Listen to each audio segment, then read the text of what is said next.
திருச்சியில் செய்தியாளர்களுக்கு பேட்டியளித்த அமமுக பொதுச் செயலாளர் டிடிவி தினகரன் அவர்கள், கரூரில் நடந்த சம்பவம் அது ஒரு விபத்து என்றும், அந்த விபத்திற்கு தமிழக வெற்றி கழக தலைவரும் அவருடைய கட்சி சார்ந்தவர்களும் காரணமல்ல என்றும் விஜய்க்கு ஆதரவாக பேசியுள்ளார்.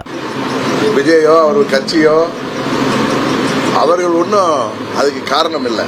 அது ஒரு விபத்து. ஆனால் தார்மீக பொறுப்புன்னு ஒன்று இருக்கு. அதை உறுதியாக அந்த கூட்டத்திற்கு அனுமதி கேட்டு நடத்தியவர்கள் யாரோ. இப்போ இங்கே கல்யாண மண்டபம் இருக்கு. இங்கே எங்கள் மாவட்ட செயலாளர் கட்சிக்காக நிர்வாகிகள் கூட்டத்திற்கு அனுமதி கேட்டு காவல்துறையில் அனுமதி வாங்கி இந்த கூட்டத்தை நடத்துகிறோம். இதில் ஏதோ ஒரு கடவுள் கிருபையில் அது நடக்காது, ஏதோ ஒரு அசம்பாவிதம் நடந்தாலும் அதுக்கு எங்கள் கட்சி தானே பொறுப்பேற்கணும். அந்த தார்மீக பொறுப்பு சொல்கிறேன். அது அந்த குற்றத்தை ஏற்றுக்கொள்வதாக நான் சொல்லவில்லை. அது சில பேருக்கு புரியாமல் பேசுகிறாங்கன்னு நினைக்கிறேன்.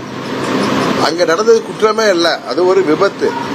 ஆனால் எங்கே என்ன விபத்து நடந்துச்சு?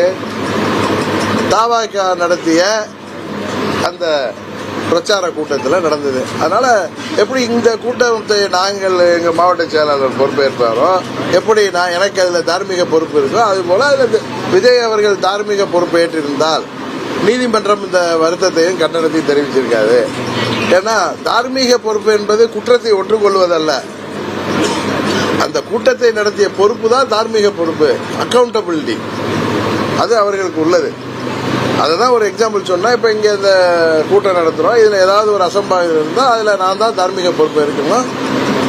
எங்கள் மாவட்ட செயலாளர் தான் ஏற்பாடு பண்ணுறாரு, தலைமையிலே செயலாளர் அதுக்கு உறுதுணையாக இருக்காரு. இதே மாதிரி ஒரு நிர்வாக அமைப்பில் கட்சியில் ஒரு கூட்டம் நடத்துகிறப்ப நாங்கள் தார்மீக பொறுப்பு ஏற்கிறோம்.